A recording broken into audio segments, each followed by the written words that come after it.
An Anas radhiyallahu anhu qala Rasulullah sallallahu alaihi wasallam la yatamannayanna ahadukumul mauta li dhararin asabahu fa in kana la budda fa'ila falyakul Allahumma ahyini ma kanatil hayatu khairan wa tawaffani idza kanatil wafatu khairan. Muttafaqun alaih. Dari Anas bin Malik radhiyallahu an, dan Anas adalah pembantu Nabi sallallahu alaihi wasallam selama 10 tahun kurang lebih. Sejak usianya 10 tahun sampai wafatnya Nabi sallallahu alaihi wasallam selama 10 tahun, maka Anas tetap menjadi pembantu Nabi sallallahu alaihi wasallam. Dan Anas radhiyallahu an juga satu di antara 7 sahabat yang banyak meriwayatkan hadis Nabi sallallahu alaihi wasallam di atas 1000. Mendapatkan doa Nabi sallallahu alaihi wasallam berupa umur panjang dan anak keturunan yang banyak. Kata Anas bin Malik radhiyallahu an, Rasul bersabda, "Janganlah salah seorang dari kalian berharap kematian karena musibah yang menimpanya. Jika seandainya ia harus melakukannya, hendaklah dia berdoa kepada Allah, ya Allah, hidupkanlah aku jika kehidupan itu lebih baik bagiku, dan wafatkanlah aku jika kematian itu lebih baik bagiku." Hadis ini dikeluarkan atau disepakati Bukhari dan juga Muslim. Baik, ma'asyiral muslimat yang dimuliakan Allah Subhanahu wa taala. Hadis ini menjelaskan kepada kita larangan tidak boleh seseorang itu berangan-angan ingin meninggal. Anas bin Malik radhiyallahu anhu di sini menceritakan kepada kita bahwa tidak boleh seseorang itu, menukilkan sabda Nabi sallallahu alaihi wasallam, tidak boleh seseorang itu berangan-angan ingin mati karena musibah yang dideritanya. Di zaman Nabi sallallahu alaihi wasallam, satu hari di samping pamannya Abbas ibn Abdul Muttalib radhiyallahu anhu. Lalu Abbas ini ketika itu sedang sakit parah dan sedang mengalami rasa sakit akibat sakit yang dialami, dan dia merasa putus asa karena sudah lama penyakitnya tidak kunjung sembuh dan merepotkan keluarganya, sehingga dia berangan-angan ingin meninggal.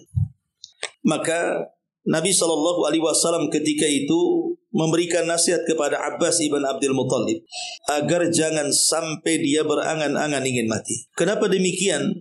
Kata Nabi SAW, jika Allah takdirkan kau hidup, kata Rasul kepada Abbas pamannya, maka itu kesempatan bagimu untuk menambah amal saleh. Tapi jika engkau ini memang orang jahat, dengan disembuhkan penyakitmu itu adalah kesempatan untuk bertobat kepada Allah Subhanahu wa taala.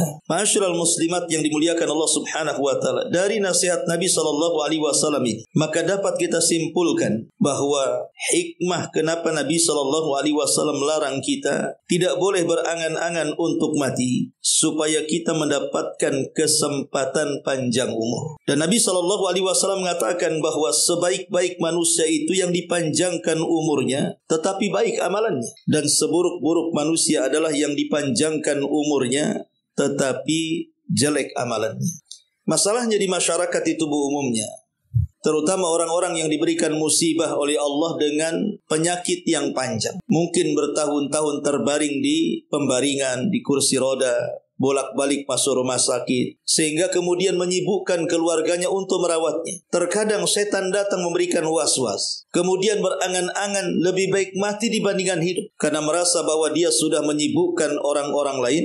Yang kedua, dia tidak tahan dengan penyakitnya, akhirnya dia pun berangan-angan ingin mati. Bahkan yang lebih parah, bukan hanya berangan-angan, sampai melakukan bunuh diri. Dia tidak terima dengan takdir Allah Subhanahu wa taala dan melampaui batas terhadap dirinya sendiri. Ma'asyiral muslimat yang dimuliakan Allah Subhanahu wa taala, maka Nabi SAW sudah mewanti-wanti tidak boleh seseorang itu berangan-angan ingin mati karena musibah yang dideritanya atau karena faktor-faktor yang lainnya. Karena biasanya orang-orang yang ingin mengakhiri hidupnya itu kan macam-macam faktornya, Bu, ya. Dan saya lihat kebanyakan di masyarakat itu umumnya faktor ekonomi. Makanya lihat kasus-kasus di negeri kita itu, kenapa banyak orang yang melakukan bunuh diri? Itu rata-rata karena faktor ekonomi. Ada seorang ibu di Jawa Barat itu yang bunuh diri sampai melibatkan anak-anaknya, ikut mati juga dengan ibunya. Itu pun karena faktor bunuh diri. Kemudian saya baca lagi di beberapa tempat di negeri kita ini, itu juga sama, gara-gara dicerai suaminya, dia harus menanggung anak-anaknya yang ikut dia, tidak tahan, akhirnya bunuh diri. Jadi umumnya orang-orang yang berangan-angan ingin mati sampai kemudian melakukan bunuh diri itu karena faktor ekonomi. Atau karena mungkin keterbelakangan mental. Mungkin agak gila-gila, kadang-kadang kemudian ingin mati. Atau karena hutang yang melilit. Dan itu yang banyak juga di Batam ini kan, Bu. Orang-orang yang terjun payung di jembatan 1 di Barelang itu. Kenapa orang sampai loncat dari jembatan sedalam itu? Itu rata-rata karena terlilit judi itu, judi online. Dan anehnya, itu bukan orang-orang biasa yang nyemplung di situ tuh. Kadang-kadang ekonominya menengah ke atas. Bukan orang-orang yang miskin sama sekali tidak punya rumah, susah makan kan. Kadang-kadang yang bunuh diri itu mereka punya mobil, punya rumah. Lalu kenapa mereka melakukan seperti itu coba? Ya tadi alasannya karena kelit hutang, sudah tidak tahan, akhirnya ingin mengakhiri diri. Jangankan lagi bunuh diri, dalam Islam itu berangan-angan ingin mati saja tak boleh. Apalagi bunuh diri. Karena kalau orang sebenarnya ingin mengakhiri dirinya, hakikatnya dia telah menyia-nyiakan umurnya. Bukankah Allah Subhanahu wa taala berfirman dalam Al-Qur'an, "Awalam nu'ammirkum ma yatadzakkaru fihi man tadzakkar." Bukankah kami sudah memberikan usia yang panjang kepadamu dan sudah kami utus kepadamu seorang pemberi peringatan? Maka selama kita masih hidup, pasti kita akan diuji. Tetapi ujian itu bukan berarti kemudian kita menjadi putus asa. Tidak. Ujian itu sebenarnya Allah berikan kepada kita untuk menguji keimanan kita. Apakah jujur ataukah dusta? Kuat dengan musibah ataukah bersabar? Itu semua ada hikmah di baliknya. Ma'asyiral muslimat yang dimuliakan Allah Subhanahu wa taala. Hadis ini memberikan peringatan kepada kita, jangan sekali-kali seseorang berangan-angan ingin mati. Karena kematian itu sama dengan memutus amal-amal kita. Dan kematian itu tidak akan menambah kecuali keburukan. Kecuali kalau keinginan matinya itu karena sebab yang dibolehkan. Seperti apa kematian berangan-angan ingin mati dibolehkan itu? Ulama membahas soal ini. Kapan seseorang itu boleh berangan-angan ingin mati, artinya dibolehkan seseorang itu berangan-angan ingin mati. Kata para ulama, ketika dia takut agamanya terfitnah. Jadi ketika takut agamanya terfitnah, maka seseorang boleh kemudian berangan-angan ingin mati. Ma'asyiral muslimat yang dimuliakan Allah Subhanahu wa taala. Dan itu disebutkan dalam Al-Quranul Karim ketika berbicara tentang salah seorang wanita suci, Maryam bintu Imran alaihassalam. Saat Maryam ini hamil, tentu hamilnya bukan karena zina, tapi karena Allah Subhanahu wa taala mentakdirkan dia harus hamil dan melahirkan seorang Nabi Isa bin Maryam. Makanya Jibril datang kepada Maryam menitipkan ruh ke dalam janin Maryam ini. Kemudian dia pun merasa heran karena tidak pernah disentuh laki-laki, tiba-tiba hamil. Ketika kemudian kandungannya semakin membesar, dia takut kalau seandainya orang-orang Yahudi akan mengatakan yang tidak-tidak kepada dirinya. Dia pun menjauh dari Baitul Maqdis, kemudian masuk ke kebun kurma. Disitulah dia melahirkan seorang putra, kelak akan menjadi seorang Nabi dan Rasul, bahkan akhir daripada Nabi dan Rasul dari kalangan Bani Israel. Lah saat kemudian Maryam ini hendak melahirkan, dijelaskan dalam Quran, apa kata beliau? Ya laitani mittu qabla hadha wa kuntu nasyan mansiya. Duhai kiranya sebelum kejadian ini aku lebih baik mati dan aku menjadi orang yang dilupakan tentang hal ini. Lah Maryam ini berangan-angan ingin mati. Kenapa? Karena takut terfitnah agamanya. Karena bagaimanapun Maryam ini kan dikenal wanita suci, Bu. Dia wanita suci, tidak pernah keluar dari mihrabnya, dan dia hidup dikelilingi oleh orang-orang saleh. Bahkan di tengah-tengah dia ada Nabi Allah Zakaria alaihi salam yang merawatnya. Tiba-tiba dia hamil tanpa ada pernikahan. Kira-kira kalau ada orang hamil di luar pernikahan, pasti tuduhannya wanita itu berzina dengan orang kan? Padahal Maryam tidak berzina. Dan itu mukjizat Allah Subhanahu wa taala. Maryam lahir tanpa adanya ayah. Nah, makanya Maryam pun takut kalau seandainya agamanya teruji, dikatakan macam-macam, menjadikan kemudian kehormatannya tercemar dan kehormatan Baitul Maqdis tercemar. Makanya dia mengatakan, ya laitani mittu qabla hadha. Duhai kiranya aku mati saja sebelum peristiwa ini. Lah Maryam ini berangan-angan ingin mati. Lah para ulama mengatakan boleh seseorang itu berangan-angan ingin mati karena takut terfitnah agamanya. Tapi kalau urusannya urusan dunia, takut tidak makan, takut masa depan, takut kemudian tidak bisa merawat anak-anaknya, takut terjadi apa-apa dengan dunianya, tiba-tiba menghendaki kematian, ini tidak boleh. Haram. Tidak boleh seseorang berangan-angan ingin mati hanya gara-gara urusan dunia.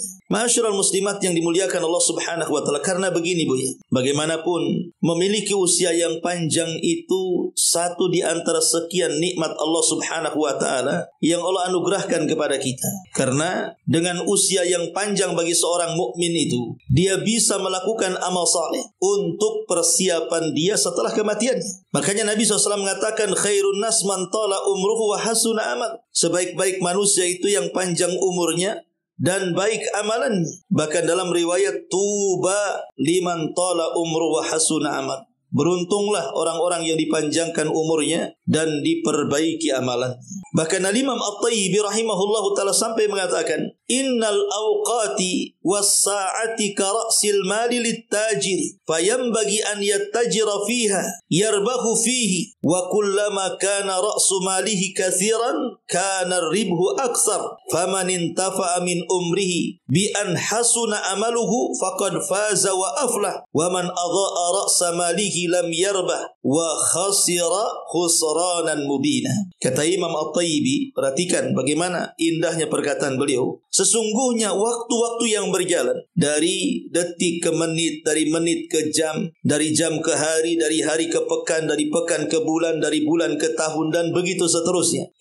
Kata beliau, itu adalah modal hartanya seorang peniaga. Maka sudah seharusnya seorang peniaga mengambil keuntungan dari modalnya. Maka setiap kali modal hartanya banyak, maka keuntungannya jauh akan lebih banyak. Maka barang siapa yang memanfaatkan, kata beliau, umurnya dengan memperbaiki amalannya, maka sungguh dia telah beruntung dan telah sukses. Dan siapa yang menyia-nyiakan modal hartanya, dia tidak akan untung, bahkan rugi serugi-ruginya. Jadi umur ini bagaikan modal bagi seorang pedagang, kata Imam Tayyib. Makin panjang umurnya, makin ada kesempatan mengumpulkan amalan. Ada kesempatan untuk mengumpulkan pahala. Tapi kalau pendek umur, macam mana dia akan mengumpulkan amalan dan pahala? Sama dengan pedagang. Makin besar modalnya, tentu makin besar keuntungannya. Kalau kecil modalnya, ya jangan harap pula besar untungnya, kan begitu. Lah beliau rahimahullahu ta'ala, Al-Imam At-Tayyib mengingatkan kepada kita, jangan sia-siakan apalagi kemudian berangan-angan ingin mati lagi.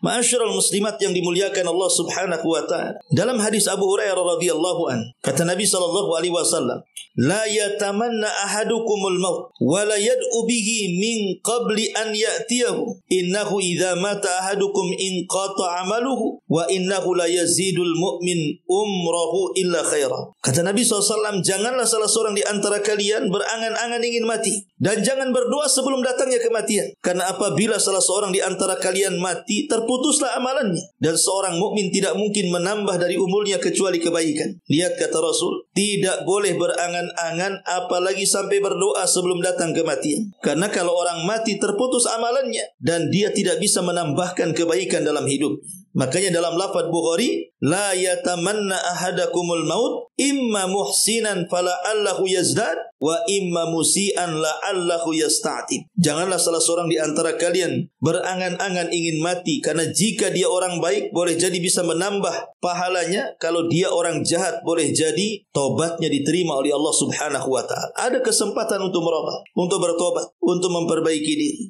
Ma'asyiral muslimat yang dimuliakan Allah Subhanahu wa ta'ala. Memang kita tidak meragukan, terkadang orang tidak tahan dengan penyakit, dengan ekonomi. Betul, banyak orang yang mungkin kalau kita pernah merasakannya, ataupun melihat saudara kita yang lumpuh bertahun-tahun, atau stroke, tidak bisa bicara di kursi roda, Entah apa yang dipikirkan orang itu. Bahkan saya juga punya kerabat, Bu, sampai bertahun-tahun di kursi roda. Ada sekitar 4-5 tahun. Stroke, tidak bisa bicara. Kalau dia bisa bicara mungkin senang. Ingin makan tinggal ngomong, ingin minum tinggal ngomong, ingin tidur tidak ngomong. Tapi dia tidak bisa bicara karena stroke. Entah apa yang dipikirkan dia selama bertahun-tahun. Kalau seandainya dia punya pasangan yang baik, yang salehah, alhamdulillah. Boleh jadi mungkin tahulah saat dia makan kapan makan, saat minum kapan minum, saat istirahat kapan istirahat. Kalau dia punya pasangan yang tidak baik, apa tersiksa? Enggak tersiksa hidupnya itu. Pasti tersiksa lah hidupnya kalau pasangannya tidak paham dengan suaminya yang sedang sakit-sakitan seperti itu. Makanya terkadang setan masuk memberikan was-was. Sudahlah, berangan-angan ingin mati saja. Kalau bisa bunuh diri saja.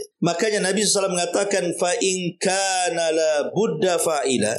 Kalau memang harus berangan-angan ingin mati, tidak apa-apa, tapi berdoalah dengan doa seperti ini. Allahumma ahyini ma kanatil hayatu khairan li wa tawaffani idza kanatil wafatu khairan li. Ya Allah, sembuhkan aku, hidupkan aku jika kehidupan dan kesembuhan ini lebih baik bagi. Tapi jika memang kematianku jauh lebih baik, jika berpisah diriku dari dunia ini jauh lebih mulia, lebih baik, maka silahkan aku, ikhlas, wafatkan aku ya Allah. Jadi Nabi SAW hanya memberikan anjuran seperti itu. Kalau memang harus, karena sudah tidak tahan dengan faktor ekonomi, kesehatan dan yang lain sebagainya, maka doalah seperti ini. Doalah seperti ini. Ma'asyiral muslimat yang dimuliakan Allah Subhanahu wa taala. Karena bagaimanapun yang namanya berpisah dari dunia itu tentu akan mengakhiri semua amalan, sehingga kesempatan untuk meraih pahala sebanyak-banyaknya itu terputus dengan kematiannya.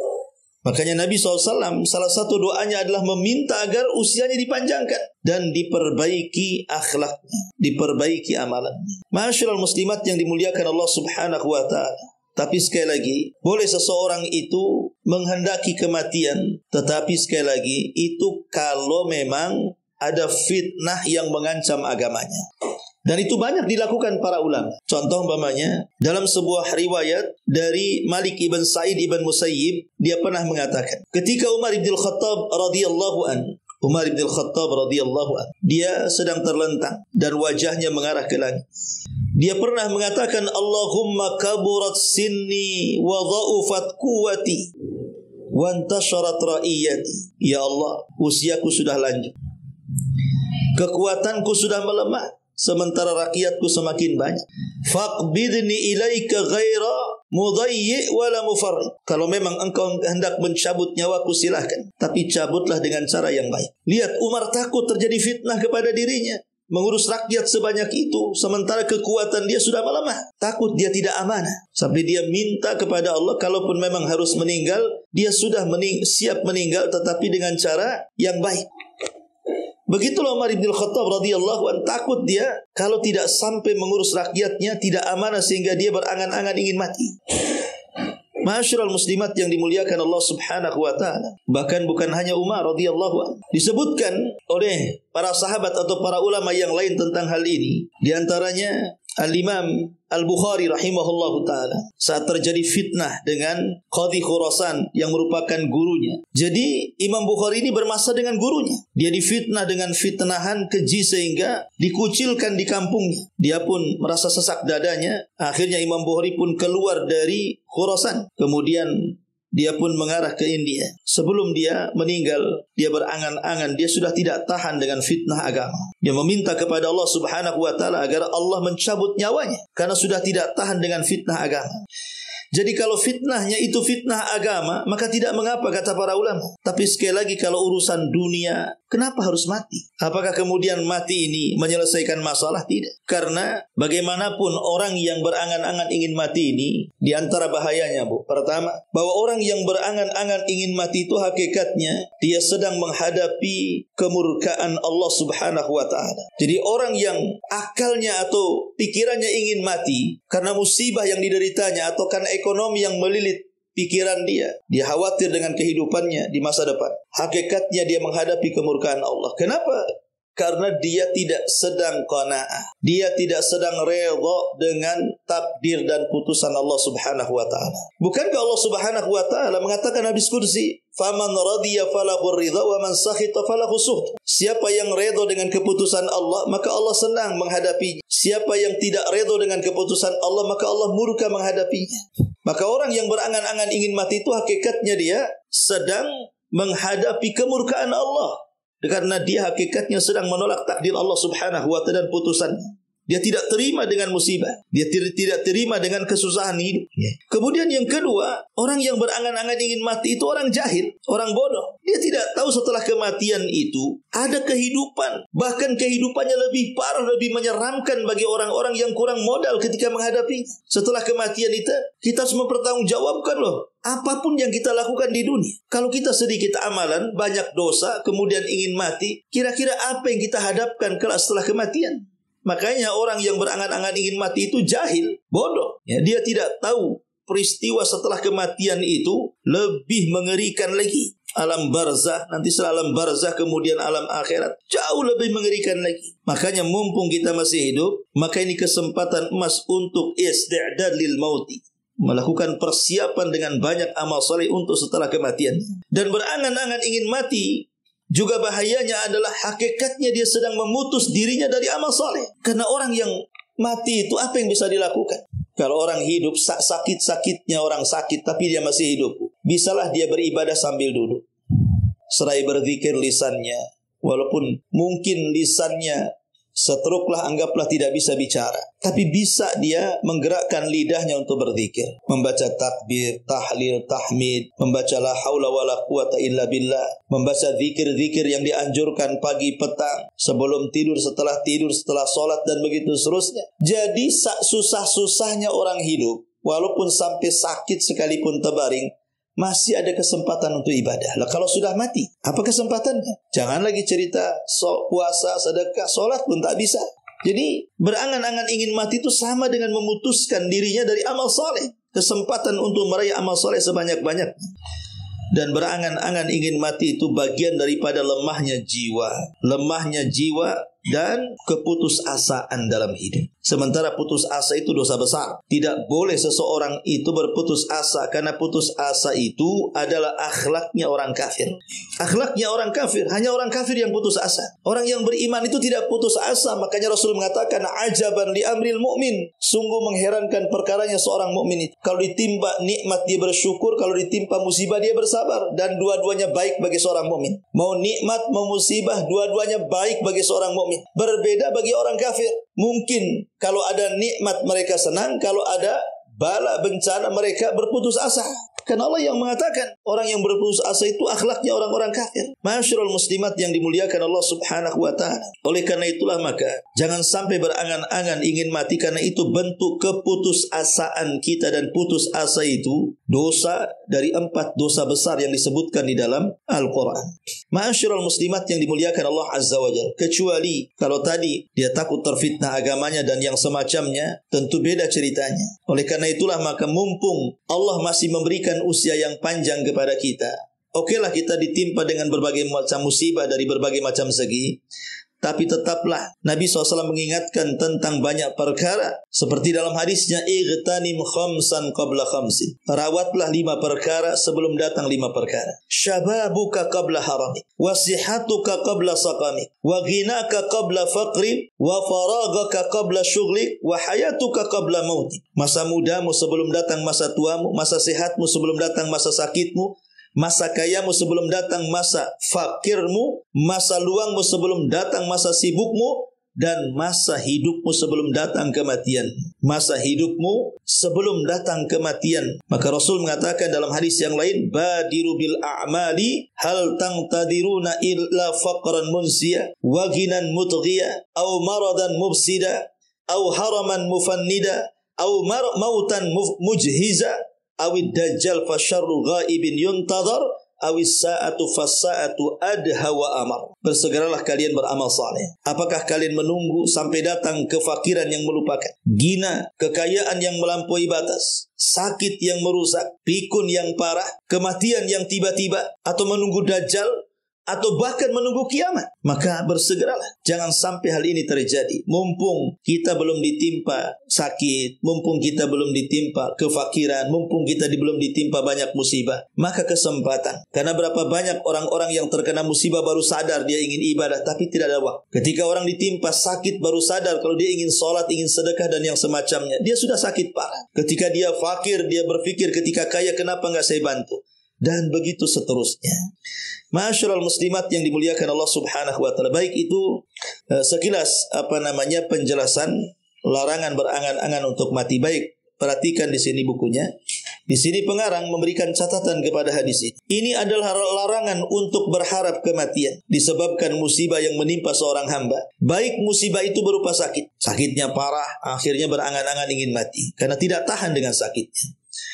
Ataupun karena kefakiran, susah cari makan, susah cari ekonomi, susah cari pekerjaan, atau rasa takut, atau kesulitan, atau bencana, atau yang semisalnya, sehingga dia berangan-angan ingin mati. Karena berangan-angan untuk mati disebabkan hal-hal itu mengandung sekian banyak keburukan. Satu, dapat menimbulkan amarah dan berkeluh kesah atas keadaan yang menimpanya. Padahal dia diperintahkan untuk bersabar dan menjalankan kewajibannya. Telah dimaklumi bahwa berharap kematian itu bertentangan dengan hal tersebut. Artinya, orang yang berharap ingin mati berarti orang ini tidak sabar.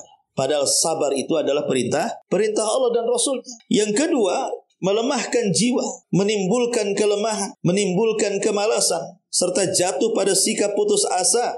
Sedangkan yang dituntut dari seorang hamba adalah melawan perkara-perkara tersebut, berusaha untuk melemahkan, kemudian juga meminimkan sesuatu kadar kemampuannya. Dia juga dituntut untuk memiliki kekuatan hati, harapan kuat untuk menghilangkan kendala yang sedang dialaminya. Hal tersebut mengharuskan adanya dua perkara: kelembutan Allah bagi orang yang melakukan sebab-sebab yang diperintahkan, dan upaya bermanfaat yang dapat menimbulkan kekuatan hati dan harapan hati. Jadi orang yang putus asa, kemudian bercita-cita ingin mati, kata beliau di sini, itu akhirnya hidupnya itu tanpa menatap, seolah-olah tidak ada tatapan apa yang harus dilakukan di masa depan. Karena sudah putus asa dulu ingin mati, sehingga badannya lemas, malas segalanya, malas ibadah, malas cari uang, pokoknya malas. Namanya orang ingin mati, sudah nggak ada gairah hidup lagi, sudah tidak ada lagi menatap masa depan. Nah, ini orang putus asa namanya. Ya. Kemudian yang ketiga, berharap kematian merupakan bentuk kebodohan dan kedunguan. Karena dia tidak mengetahui apa yang terjadi setelah kematian. Bisa jadi dia seperti orang yang lari dari musibah menuju musibah yang lebih mengerikan, yaitu adab di dalam barzah dan malapetakanya. Di dunia sudah sengsara karena faktor ekonomi, sakit yang berkepanjangan, mati malah disiksa. Kan rugi, Ya, harusnya cukuplah musibah itu di dunia saja. Setelah mati itu hidup enak. Ini enggak, hidup susah, udah mati makin susah. Jangan, ya. Kemudian juga yang kelima, kematian memutuskan amal saleh yang seorang hamba sibuk mengerjakan dan menunaikannya. Sedangkan sisa umur seorang mukmin tidaklah seberapa. Lantas bagaimana mungkin dia berangan-angan agar amalnya terputus, sementara amal sebesar biji sawi lebih baik daripada dunia dan isinya. Jadi kata beliau, rugi kalau orang kemudian ingin mati itu. Padahal banyak yang harus dikerjakan. Bahkan amal yang kecil saja, hanya senyum kepada saudaranya kemudian dinilai itu sebuah pahala karena ketulusannya, itu jauh lebih baik daripada dunia dan isinya. Kalau kita ini setelah mengalami kematiannya. Jadi apa kemudian keinginannya? Ingin disiksa di akhirat maksudnya? Ya, lebih khusus daripada umum ini, kesabarannya dalam menghadapi mudarat dan yang menimpanya, karena sesungguhnya Allah memberikan pahala kepada orang-orang yang bersabar. Oleh karena itu beliau bersabda dalam akhir hadis, jika seandainya ia harus melakukannya, hendaklah dia berdoa, ya Allah, hidupkanlah aku jika kehidupan itu lebih baik bagiku, dan wafatkanlah aku jika kematian itu lebih baik bagiku. Maknanya di sini lebih khusus dari yang umum di sini, maksudnya harusnya kita sabar. Sabar, bagaimanapun sabar. Inna ma'al usri yusra, di balik kesulitan itu pasti ada kemudahan. Di balik muskilah, kesulitan hidup itu pasti ada solusi. Pasti, tidak mungkin tidak. Karena Allah yang mengatakan wa tilkal ayyam nudawiluha bainan nas. Hari-hari itu tetap diputar oleh Allah. Kadang senang, kadang susah, kadang sedih, kadang tertawa, dan begitu seterusnya. Hendaknya seorang hamba memasrahkan urusannya kepada Rabbnya, karena dialah yang lebih mengetahui apa yang terbaik baginya, dan dia pula yang mengetahui maslahat bagi hambanya. Sedangkan hamba sendiri tidak mengetahuinya. Allah menginginkan baginya satu kebaikan yang belum pernah diinginkannya, dan dia bersikap lemah lembut kepadanya dengan musibah darinya, sebagaimana dia bersikap lemah lembut kepadanya dengan nikmatnya. Maksudnya, kata pengarang, ingat, yang menciptakan kita ini siapa? Allah. Yang kasih rizki kita siapa? Allah. Yang menyediakan tempat di bumi juga Allah. Allah lebih paham dengan kita dibandingkan kita sendiri. Jangan-jangan ada hikmah Rabbani yang kita tidak ketahui. Ada orang sakit, kenapa tidak disembuhkan? Padahal dia sudah berdoa bertahun-tahun. Boleh jadi kalau dia sembuh nanti melampaui batas. Boleh jadi kalau dia sembuh dia kufur lagi. Boleh jadi kalau dia sembuh dia putus bermaksiat lagi. Begitu juga orang fakir. Dia berdoa ingin kaya, sudah bertahun-tahun tak kaya-kaya. Boleh jadi kalau Allah berikan kaya mendadak dia kufur, melampaui batas, jahat dan yang semacam. Jadi harus tahu hikmah di balik kenapa Allah kemudian membiarkan kita sakit, membiarkan kita fakir, membiarkan kita susah. Boleh jadi ada hikmah di balik itu. Walaupun mungkin hikmah di dunia kita dapat, tapi hikmah akhirat pasti dapat. Karena ada hadis yang mengatakan, ada seorang hamba itu yang terus-menerus diberikan ujian oleh Allah Azza wa Jalla, sampai akhirnya dia berjumpa dengan Allah, tidak ada satupun dosa dalam badannya. Ma'asyiral muslimat yang dimuliakan Allah Subhanahu wa ta'ala, dan begitu seterusnya. Ibu bisa baca sendiri. Intinya bahwa jangan sampai musibah seberat apapun kita berangan-angan ingin mati. Kalaupun harus karena sudah tidak tahan, maka bacakan doa ini. Allahumma ahyini ma kanatil hayatu khairan li wa tawaffani idza kanatil wafatu khairan li. Muttafaqun alaih. Wallahu a'lam bishawab.